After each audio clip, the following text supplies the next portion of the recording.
All right, and now we have an opportunity to speak again with America Rising and the executive director, Alexandra Wilkes, a former chairwoman of the College Republican National Committee, which is, growing, apparently. This generation, these new millennials, we're finding more and more stepping out of the confines of liberalism. How are you today? I'm great. Thanks so much for having me on. No, listen, I think it's interesting, the work that you guys are doing over there at America Rising, which is more about exposing the lies and the hypocrisy of the Democrats than anything else. And I think, few and far between do we get to hear about this. Absolutely. So, what we do all day long is watch Democrats. We track them with our 25 full-time trackers nationwide and over 200 part-time trackers. We also have a team of analysts in Washington, D.C. We're constantly viewing video, news clips, doing field research out in the country in order to form narratives around Democratic candidates. So it's really a whole operation that's in full swing for this midterm election. Yeah, I'll say. And obviously, we've got a couple of races out there that have grown extraordinarily close, primarily because the Democrats in the race are getting exposed, whether it's videos from Project Veritas or YouTube's, examples from America Rising. They can't hide their hypocrisies that well anymore. No, especially as we've seen in this midterm election. We have seen a lot of Democrats, for the purposes of the general election, try to run towards the center and attempt to shed some positions that they may have otherwise taken in the primary or elsewhere in their career. And so that's really the beauty of what we do, is that, we have a catalog of all of these statements, and we're putting them out there right as October hits to make sure that when voters are tuned in the most to this election, that they're seeing that what the candidates might be saying on the campaign trail now really doesn't bear any relation to what they've said in the past. I saw you, I think it was last week on Outnumbered, that the show that's on the same time I'm on, but it's always on in the studio. And you were talking about how Democrats have stopped talking about the blue wave. And I find that's true until last night when Nancy Pelosi was again predicting the blue wave on some late night show, which I didn't watch. Yeah, so it's interesting now because if you can't get Tom Perez, the chairman of the DNC, to say the words blue wave on television anymore. Right. But Democrats were sort of all too happy to be trumpeting that not too long ago. And look, I think that they came into the midterms with high hopes, and we certainly don't know how things are going to shake out still. There's a lot of places that are way too close to call. But I'll say this, that, they started naturally with districts where they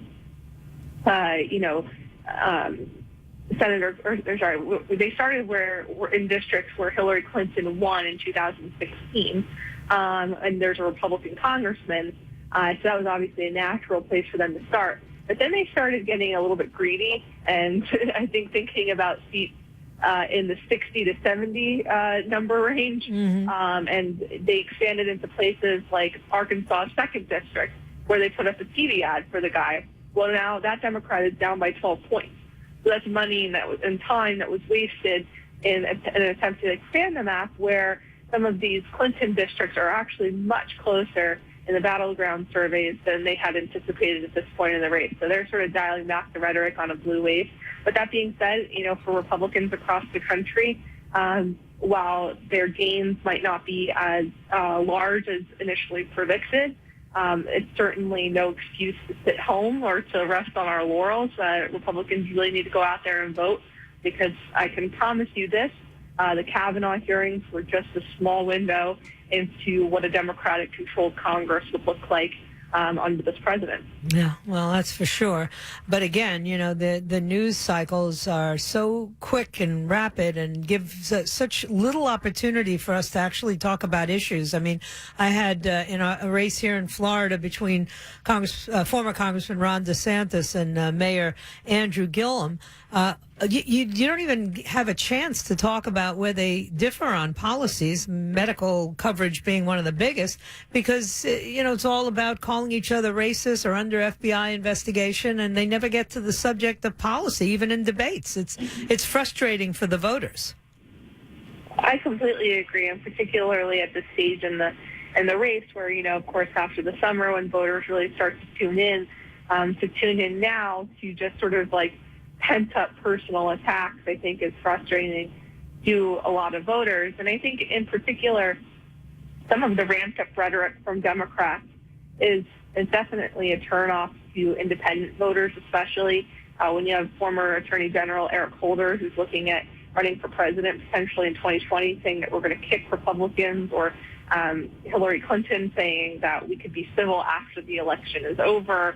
I think that those kind of statements are definitely they harm the Democrats' prospects more than they help, because people see that and they don't like it. Well, I would hope so, but I'm listening to everybody defending Hillary Clinton, saying in an interview that when the person questioning her said Cory Booker and meant Eric Holder, she said, "Well, they all look alike, ha ha ha." And I try to think of if Ron DeSantis or Rick Scott had said that, or if President Trump had said that, it would be, above the fold in the New York Times. And yet all I'm hearing are a couple of flimsy excuses about, well, it's just a joke. Can't you take a joke? I mean, it's just so, it's so crooked. Liberals are the only ones that are allowed to make jokes. Right. If you're a conservative, you're not afforded that privilege. But, look, I think it's that kind of double standard. That's one that the president often calls out. He often calls out the media on that. And I think that that's also motivating for independent voters and undecided voters who, I think that they can see what's going on out there. I think that they're, able to see that the media often depicts sort of a reality that just doesn't exist in everyone's everyday lives. There's certainly a bubble effect in Washington, D.C. and in New York City. These media personalities and these journalists are all talking to the same people all the time. And so It's really easy to think that everyone thinks like you do if you're only talking to people who agree with you. Absolutely. Now, I have a question for you. Obviously, one of the most contested races right now is Representative Keith Ellison running for Attorney General in Minnesota, in spite of numerous allegations against him by women who have, in my opinion, at least as much credibility, if not more, than the women who made allegations against Justice Kavanaugh. That's pretty much ground zero right now, in my opinion. How do you see that race going? I mean, the numbers seem to be moving against Keith Ellison right now. Yeah, I mean, I think that's certainly what we're seeing too. And I think the fact that, they had this sham of an investigation where it was conducted basically by the Democratic Party up there. And then they concluded at the end, oh, well, there was no wrongdoing. Right. I think that a lot of voters, it just didn't pass the smell test. No, it really doesn't. Yeah, you know what job I want? I want to be a tracker. How do you get that job? A tracker is a great job. Yeah. You get to follow around Democratic, politicians all day. And especially, in places where the cameras might not be rolling. Maybe it's a small meet and greet. Maybe it's just a small campaign gathering. But we've oftentimes in those smaller gatherings caught the Democratic politicians saying things that they otherwise wouldn't say in front of a larger crowd. And we really hold them to account for what they, for what they believe. So. Well, I'm glad you guys are doing it now, because the Democrats perfected it back in 2008. They had trackers everywhere we went here in Florida, and, any off-the-cuff comment would be exaggerated and blown up on television and in the print media, and you never saw the same thing happening with, people tracking Democrats. They were always tracking the Republicans, and now it seems like you guys are way ahead in the tracking department. Certainly, America Rising was started in response to the lack of opposition research and tracking that we had seen over the last over the last couple of presidential cycles. And I think now, the operation is fully professionalized and organized around this central goal of holding Democrats accountable. So there has been enormous growth on our side in terms of opposition research and our ability to track Democratic candidates. And, truly just, we filled a huge void in the marketplace. And, Democrats know when they see an America Rising tracker that they're not going to be able to get away with much. Yeah, well, good. I'm hope you put a little of the fear of God in them. What do you see here in Florida as the races where there's still a problem? I mean, I'm kind of worried about Carlos Curbelo in Miami. But he's been a strong congressman for the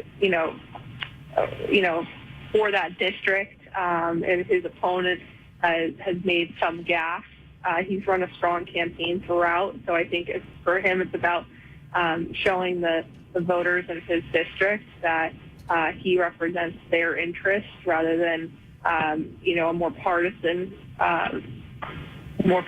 candidate does. And, Florida, of course, is ever the battleground state, right down to the smallest of districts. You see just incredible contests, and I think that, as always, as every year, Florida will keep us fighting our nails until the end. Yeah, I agree. Well, I think one of the other races that's going to be a nail-biter, which I never imagined, is Bob Menendez in New Jersey. I mean, here's a guy who was untouchable for decades, and now all of a sudden, even his longtime supporters are starting to bail. Well, when you're one of only 12 sitting U.S. senators ever to be indicted, and you're accused of hanging around with underage prostitutes, that takes a toll on your reputation. Oh, come on. I'll see what I can seal Hastings, who's an impeached federal judge. He doesn't even have an opponent in the election. Yeah, I think that, Bob Menendez is emblematic of a career politician who got greedy, who obviously was accused of corruption. Even though his trial ended in a mistrial, it still left a stench, if you will. The headlines in New Jersey for months were talking about this trial, and I think that it's really just taken a toll on his reputation. Meanwhile, he has an opponent who's a self-funder, which is always helpful in a midterm cycle like this where resources are scarce. And he's been running a strong campaign. On the contrary, Bob Menendez is such a concern for the Democrats that Chuck Schumer's super PAC, Senate Majority PAC, has actually had to dump in $6.5 million into the race. Wow. That's $6.5 million that's not going to Bill Nelson in Florida, not going to Claire McCaskill in Missouri, some of these more competitive places. So, I think that they're rightfully concerned given his negatives, and that's another race that's going to keep us on our toes until the very end. Yeah. Well, you guys are going to have your hands full in 2020 because it's looking like there's 20 or 30 candidates who want to run on the Democrat side for the presidency, and you're going to have to track them all.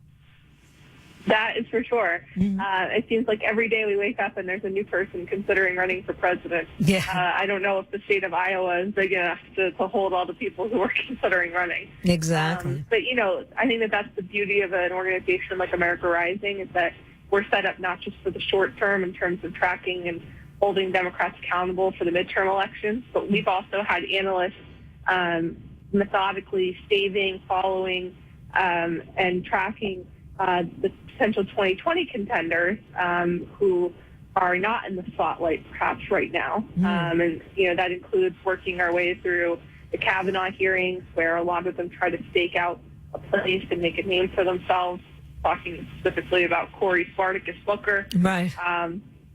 And some other folks. Kamala Harris. Yeah. Elizabeth Warren. Yeah. So we've had an eye on them for a while, which is good because, of course, we know on November 7th, the immediate talk turns to 2020. Yeah. And we will have already had a leg up. All right. Well, thank you so much, Alexandra. Wilkes is the the executive director of America Rising, and the website is americarisingpac.org, americarisingpac.org. Go there and support their work. Thanks a lot, Alexandra. Thank you very much.